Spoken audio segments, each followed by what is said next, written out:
Hi everyone, Comic Mike here with another video on this nice Sunday morning for a change. Yesterday we had lots of rain, today we actually have some sunlight. Either way, some snow is melting, so that's always great. Today's video we're going to look at some more magazines that I just picked up in the last week or two. Some of them are movie adaptations and some of them are just sci-fi. They're really cool. I do like to collect magazines, especially if they are number ones, which by coincidence, these ones are. So first, we're going to take a look at an underground magazine. This one is a little bit of a strange one. It's called America's First and Only Music Comics Magazine from Kitchen Sink. And this is Bop, number one. Really nice looking color, actually. Lots, very colorful. And you got a decent back cover. And this one is from, oh, where does it say the date? 1982. So this is a underground magazine. Next. This is a great cover by one of the artists that I love their covers whenever I see a chance to buy it. And it also fits another criteria of things that I collect, which is skull covers. And this is a new Metamorphosis Odyssey book. It's by Eclipse. The Price, number one, by Jim Starlin. Look at that cover. That is absolutely beautiful cover. And look at the back cover. Look at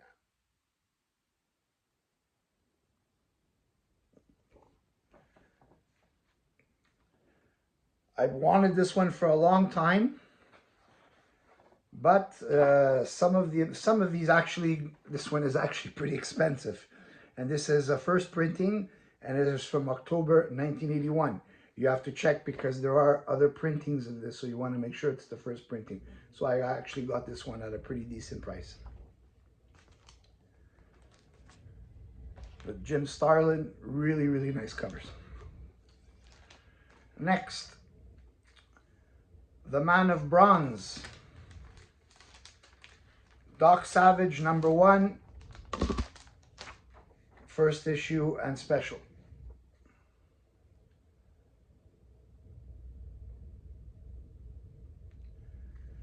Really cool. And this one is from 1975. And this is by Marvel Comics. Got a little cool splash page there. And this one's in pretty nice shape.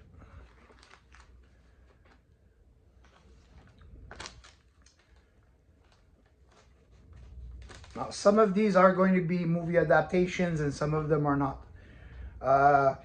This one is, I never heard of this one, but when I saw it, the cover looked pretty enticing. And so I decided to give it a shot. This one is from spring of 1976. And this one's called The Odyssey, number one. This one's more into the sci-fi.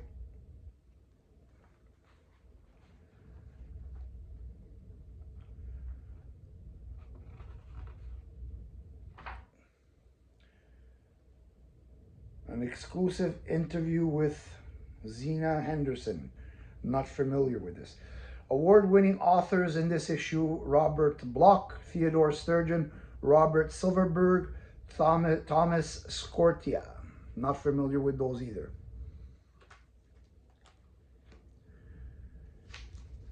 Now we're gonna get into some movie adaptation. I don't know if you guys remember this movie, but I do remember it. I remember watching this a long time ago. I remember liking it, but now my memory of the actual movie is a little rusty. And this is Marvel Super Special number 33, Buckaroo Banzai from 1984. Remember this one?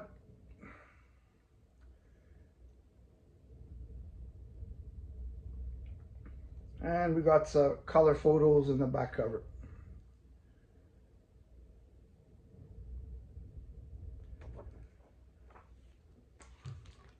Now, in the 1980s, when we were teenagers, I mean, if you're my age,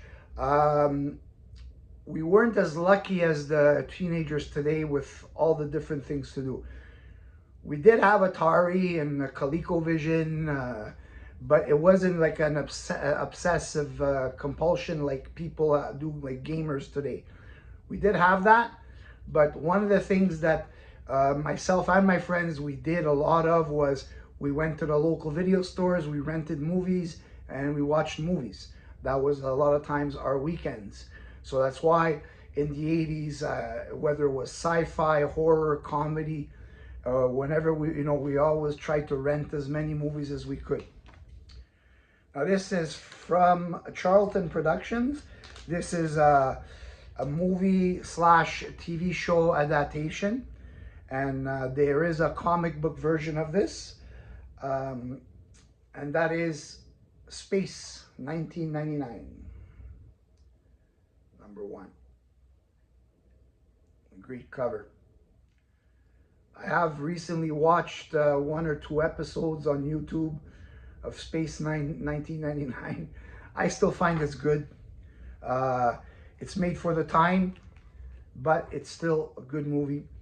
And I'm looking for the first issue of the comic, which I can easily find it. It's just that I'm waiting to get the right book, right price, my usual thing. Now we're going from space into barbarians. And this one is from the year 1970. Hold on, where is this? 1973. And we got some Dan Severin work. This is Call and the Barbarians number 1, first issue collector's item. This one I have seen it go for very inexpensive. 3 full lengths stories from the creator of Conan, and it's got some great artwork inside, and published by Marvel Comics.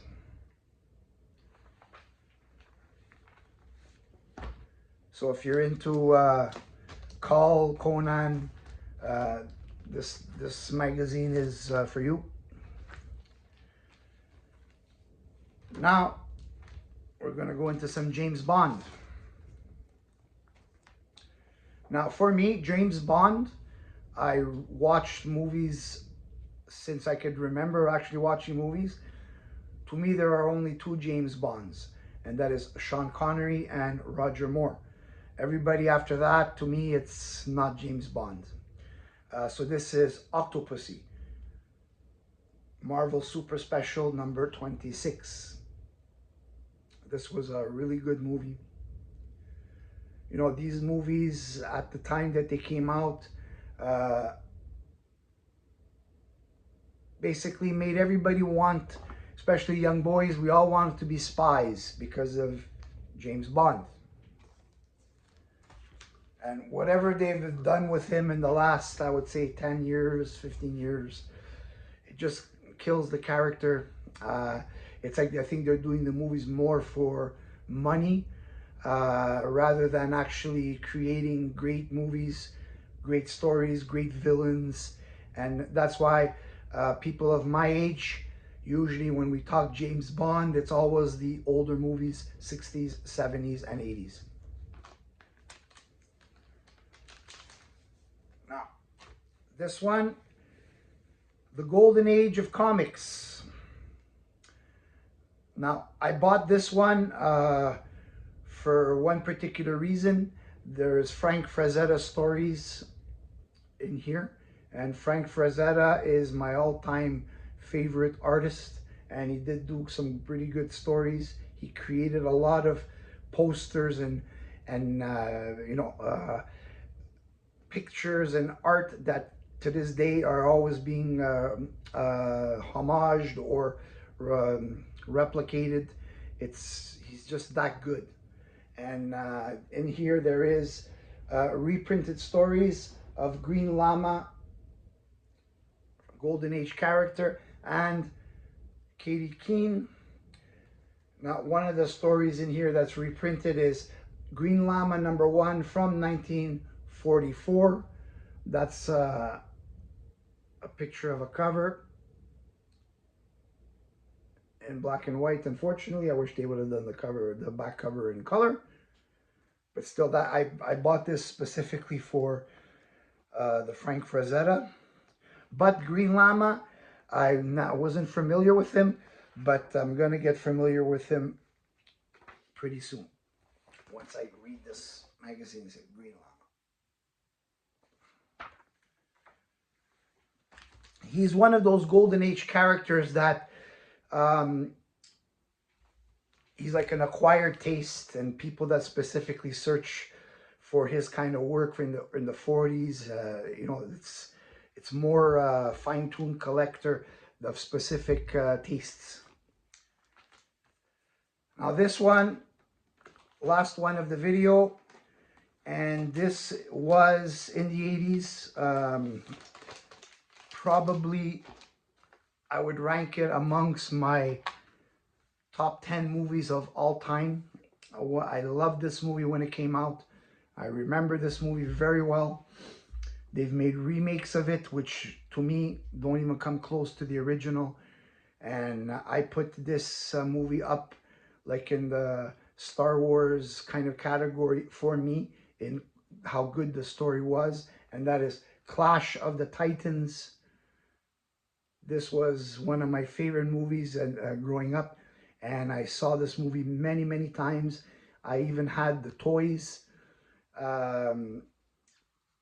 Great memories of my childhood when I saw this magazine, and that's why I had to pick this up. If by chance you haven't seen this movie, find it, watch it. It's great.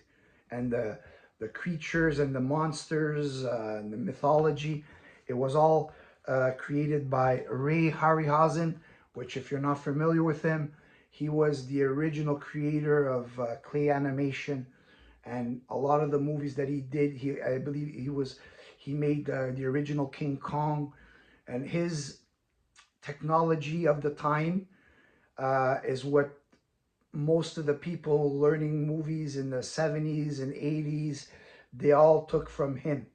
So you could say that this guy Ray Harryhausen, he was the original. So that's it for this video. Hope you enjoyed this magazine haul.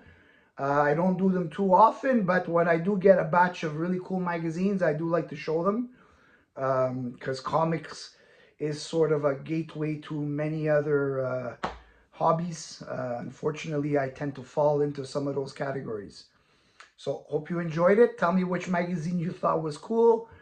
Like and subscribe. Leave a comment. I always enjoy people's comments, and I will see you on the next video.